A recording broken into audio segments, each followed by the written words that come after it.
लो राजा कबो धरेलो ना हमके पाजा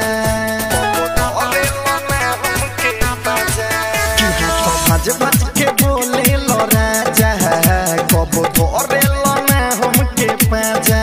तो बानी तो से हरान कबो दिलो न ध्यान बानी तो से हरान कबो दिलो न ध्यान बात कहतनी काका से हो सारी पेन होता रकिन के ढाका से हो कमन ई खबातार कोनो छाका से हो सारी पेन होता रकिन के ढाका से हो कमन ई खबातार कोनो छाका से हो छाका से हो रीगा सीतामढ़ी छाका से हो छाका से हो छाका से हो कमन ई खबातार कोनो छाका से हो झूठो बारो खाली नाम के मरद बुझलो ना अपना में हरी के दर्द कबोनी भइलो ना पति के फरज छोटका देवारा से चलता गरज तेरो जल झूठो के बारो खाली नाम के मरद बुझलो ना अपना में हरी के दर्द कबोनी भइलो ना पति के फरज छोटके देवारा से चलता गरज कि सखी हंसली हमारो कैसन बारो तू भातारो सखी हंसली हमारो कैसन बारो तू भातारो सबसे पट जालो टाटा से हो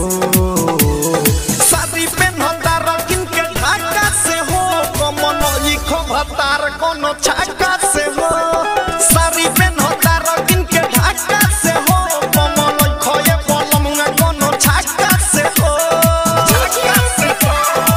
रीगा सीतामढ़ी छाका से हो छाका से हो छाका से हो कमन ई खबातार कोनो छाका से राजा लागलो बारो तू साफा बेलाजा कहलो ना कबहू लगमे आजा मिठू मिसाइल डोरा धरेला पाजा पूरा अलंगवा से लेवेला मजा